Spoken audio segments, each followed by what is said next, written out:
and back and forth and back and forth. And in this video, we're going to do some Tunisian, and we're going to do Tunisian purl stitch, Tunisian knit stitch, and we're going to go back and forth. And without further ado, you're going to go to my studio, and I'm going to stop before I pass out.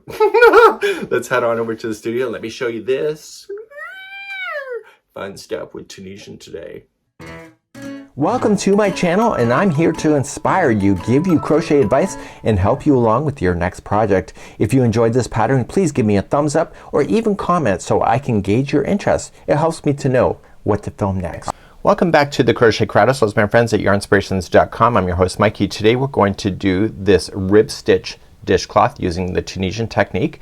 The Tunisian Afghan hook is a 5mm size H, and this is approximately 10 inches long that you see. That's all you need. What you'll also need is lily, sugar, and cream. This is how much yarn is left over. I started with a full ball. I could have gone bigger if I want to. I'm going to give you the multiples to change the size of the width, and also you can go longer if you wanted to. I wanted to save some yarn in the end so I can run a tutorial on this. So it's a nice easy one row repeat. Once we get moving on it, the back side looks like this. Isn't that awesome? And the color that you see here is called soft violet, and that is lily, sugar, and cream, as I mentioned.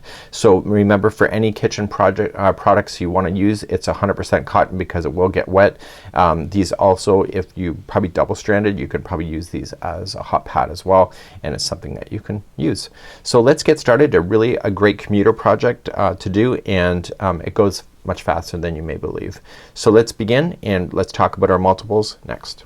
The multiple on this particular sample that you see is multiples of 4, just 4. So 1, 2, 3, 4, 1, 2, 3, 4.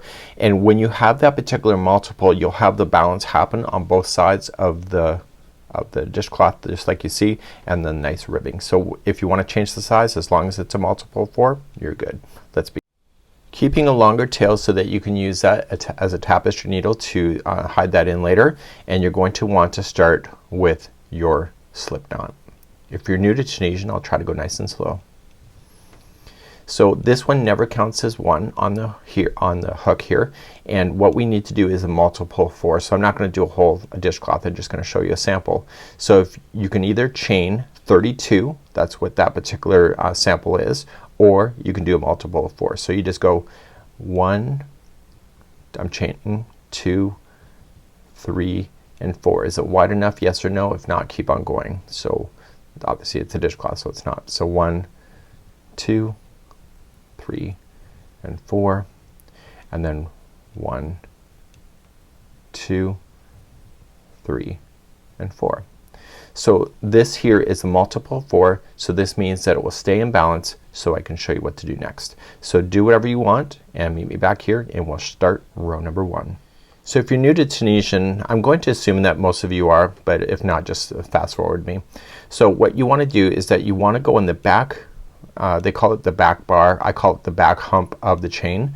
So second chain from the hook, so 1 and 2, and turn it over and get the back hump of the chain, and you want to just insert your Afghan hook there. So you want to yarn over and pull through that chain. Okay, and then you're just gonna keep it on there. And do you see the throat of your Tunisian hook right here? You want to move it beyond the throat so it gets the right diameter of there. Usually the back hump of the chains really upsets people because they're not used to it, so this is something you'll have to get used to. So then you'll move to the next chain, going in, yarn over, pull through, and slide it beyond the throat and go to the shaft. The shaft is dictating the amount of spacing that each stitch needs.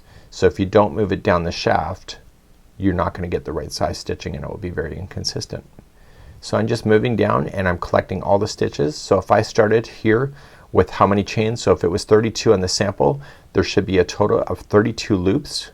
So whatever you decided to do for your multiple that you started with, you'll end up with the exact same amount of loops on the hook. So if you had 24, because that's a multiple 4, you should see 24 loops by the time you get all the way across. So continue across. This is called a forward pass because we're moving forward with our hook, and as we go along the hook is being pushed further into the project, so we're moving forward, and you're gonna come right to the very end. So I want to make sure, because I did a multiple of 4, that I'm still 4, so I'll say this is 4, this is 4, and that's 4. So I have multiples of 4.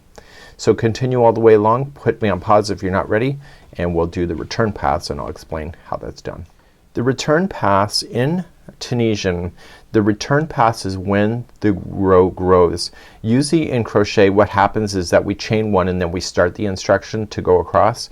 In Tunisian it's on the return pass that this is called, because the boat, so just say the boat is moving forward, so this is the forward pass, and when the boat goes backwards then that's the return pass. So when you're going out to sea it's the forward, and when you're going back to dock it is the return. Okay, just think of it like a cruise ship.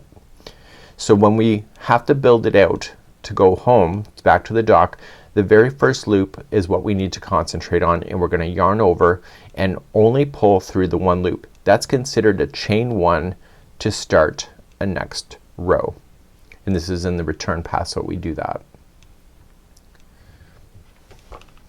Okay, you ready for more?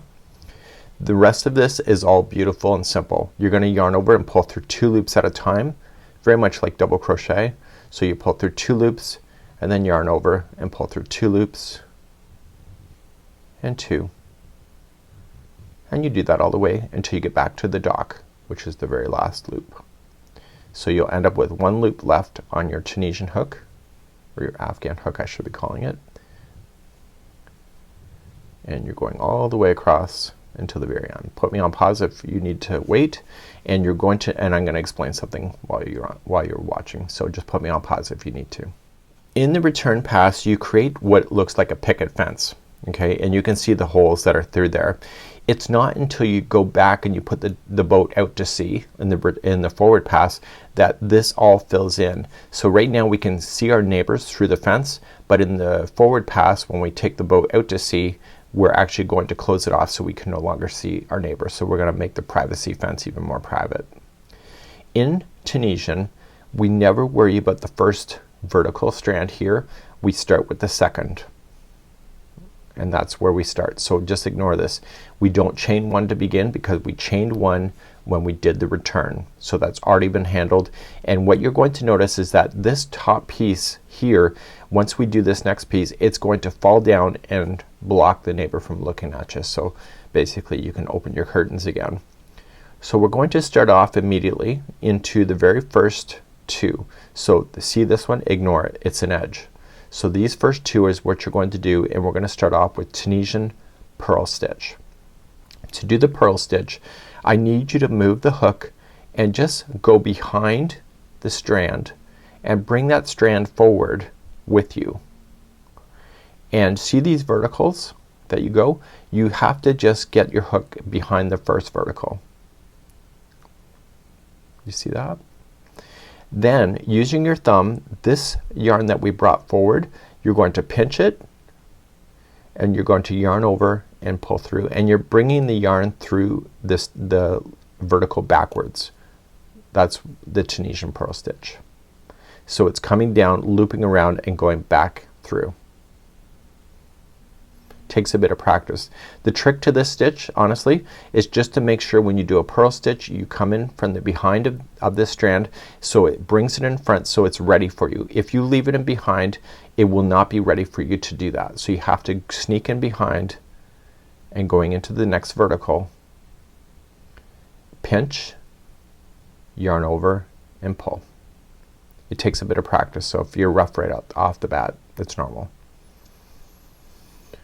So those were Tunisian purl stitch. So we have 2 of those in a row. The next 2 verticals are going to be the knit stitch. I love the knit stitch, it's my favorite stitch. So usually in Tunisian simple stitch we sneak in behind the vertical strand and stay to the front. In Tunisian knit stitch we go through there but we continue to the back side and go all the way through the project. Okay, so you basically, you see how they're legs of the stitch? You're sneaking between the legs of that stitch. So you're going through and to the back. Yarn over, pull through and leave it onto the hook. And do you see the difference of the way the stitch looks? And it will be really noticeable after the third row. So you're going to then go to the next one. It's a Tunisian knit. So it's 2 purls, 2 knit, 2 purl, 2 knit, 2 purls. That's how it works all the way across. So this is the second knit stitch. So I'm going to go through, split the legs, go all the way to the back, pull forward, and that's it. So the next two are a purl stitch. So make sure you sneak in behind so that yarn strand is in front, pinch and pull.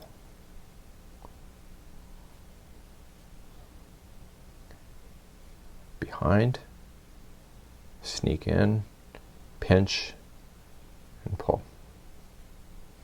The next two are knit stitch. So you look at it and you say, okay, I'm going in, but I'm going to stay right through the whole project and pull through. The knit stitch is a really fast one. So just going in, split the legs, go right to the back and pull through. And the way that I have you doing the multiple, the final two before the edge is the Tunisian purl stitch.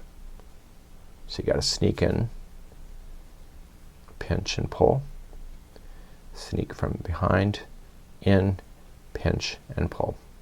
Here is the most critical thing that you'll ever learn today, the end. When you go into the end, there's no vertical strand. Remember how we chained one when we started? You're going into that. So what you want to do is that when you sneak in, let me just hide this. When you sneak in, do you see how there's two strands? You want to sneak underneath the two strands. That's that chain one. And you yarn over and pull through. So the very last stitch is not a Tunisian knit, it's not a purl, it's just working with the chain work itself, and it will create the most perfect edge you ever saw. And now let's take our boat back to dock. So to do that, we're going to yarn over and pull through just one loop because we have to chain one because it's a builder, and then the rest of it is your sunny holiday of yarning over, pulling it through twos all the way back to the dock. And you're going to notice that there's a bit of texture, but it's not really that noticeable yet, and it will become to light really soon in the next row, and especially in row number 3 you'll start seeing your work coming together. Do you notice how the work is not curling up like technically would in Tunisian? It's because you're alternating stitches. So if that really bugs you on things that curl, you just change your stitch work. So let's begin the next row. So we begin the next row just how you saw it. So once you can see the stitches below, it becomes really a lot easier. Right now maybe not so much, but remember that the first two going out, you don't chain one, you just start, is a purl stitch. You get to hold more product into your hands, which is easier, and so the first two are your purl stitching. The next two, see how they look different than this? This is your knit stitch.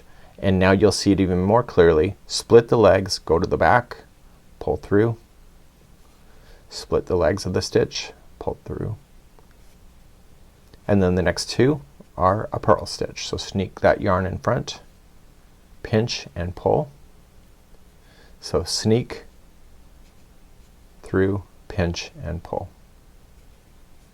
The next two are a knit stitch. This is as complicated as this project gets. So you just keep alternating between every two stitches, it changes to the next type of stitch. And then remember the end. So I'll hide these for a second. So when you go into the end, you want to flip it forward, and you're putting the two, what appears to be two loops, that's a chain. So you yarn over, pull through that, and that will keep your edging perfect. If you only go into one strand, you'll end up with a hole. So let's return the boat back. So you're gonna yarn over, pull through one loop, that's your chain one to build, and then yarning over, and you're gonna pull through two all the way back. So let's talk about your project now, because all you just need to do is keep repeating these rows over and over until you're satisfied, and I'll be showing you how to bind off or cast off at the end of this in a few moments from now. But let's review. So you can go as big as you need to go, and I don't like to make my dishcloths so big that they're just sopping with water. So I like them to be manageable. I find some of the dishcloths that you can buy are just so huge that they just take forever to dry. So that's why I want to give you the multiples so that you can do that. At the end we're going to be binding off, and the way that I'm going to bind off here is that I'm going to show you to keep the maintain the stitch work right into the edge. So when you bind off, usually in Tunisian you can look it up and you'll see it way, and then you'll do it and then it looks like hell. So what I want to show you is that when you bind off with this particular stitch, you want to match your stitch work exactly so that your edging looks like it's seamless, because it does on the other side as well. So if you do it in a traditional Tunisian simple stitch way, then it's gonna look like hell. Let's begin. The mistake people think about is that when you're back to the one, they think that's where you're gonna end, but in actual fact it's on the opposite side here, because if you look, you still have those, you can see your neighbor. So it's going to be the bind off process that's gonna close off the neighbors so that you can open your curtains again. So you want to maintain the stitch work as you see. So when you look up Tunisian cast off, you will see a lot of it is just going into the vertical like you have been, but this is a Tunisian simple stitch and you just bind off. So I'll slow down once I'm ready. I want to just demonstrate for you what happens when you assume that every tutorial is going to work. This is the Tunisian simple stitch bind off, and you're going to notice immediately, as I just stop for a second, see how it does not look the same as your stitch work? It looks like hell. So what I want you to do is that I want you to get the frame set in your mind that whatever stitch that you decided to do in underneath of it, depending if it's this project or another, you have to maintain that to be able to do the bind off. So we knew that the first two here are Tunisian purl stitch. So we are going to do them as a Tunisian purl stitch. So you're just gonna sneak in behind, going into the vertical, pinch and pull, but because it's a bind off, we want to pull this through that loop to finish it. And what you're doing is that you're closing down the fence so that your neighbor can't see. So the next one also is a Tunisian purl stitch, and you pull through and through. Now the next ones are Tunisian knit stitch. So you're going through, split the legs, you pull through and you pull through. And this allows the stitch work to go right to the very end. So through and through, instead of having a bind off edge that looks like sin. I have done that where I've done a whole dishcloth and I looked up on how to fasten off, and then I did it in what I thought was okay, but because I hadn't been using the same stitch work, it was so out of place I was really upset with myself. And I had no idea if it was me, but then I came to realize through a research that when you do the bind off, you want to do that in the way that the stitch work has already been going. Okay, so you're just matching the stitch work right to the very end.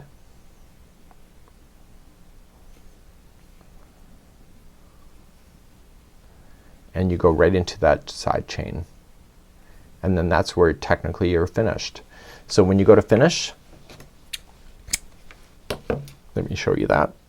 So once you're finished, you just take the yarn and you just pull it through. So I've already cut it, you saw me do it, and I'm gonna take it and turn the project over. So in the back it looks completely different than the front side, so it'll be a lot more organized. And throwing it through a tapestry needle, this is a usable thing. You could use it as a table runner or table something, but most likely you will use it. So you're just gonna take it to the back of the project, and it's better if you can split plies. Some people try to wiggle the needle through the strands, between the strands, but it will fall out. But if you're going through the plies of the actual fibers itself, it's almost impossible. So even on the return pass, if you go and break through the plies that just went over that way, it's gonna be virtually impossible to get out. So if you make a mistake and then you do this and you need to pull it out, good luck, Chuck. So you just want to go back and forth a total of 3 times, and this is how you can have your dishcloth. And it's really quite nice, and when you pull the original sample out, it's a nice dense project because I went with the 4.5 millimeter, sorry, 5 millimeter size H Tunisian hook. It's nice and tight, and this is something that I can use for the kitchen. So this here is a fun little project just in case you're interested, and I'm your host Mikey from the Crochet Crowd on behalf of my friends at yarnspirations.com.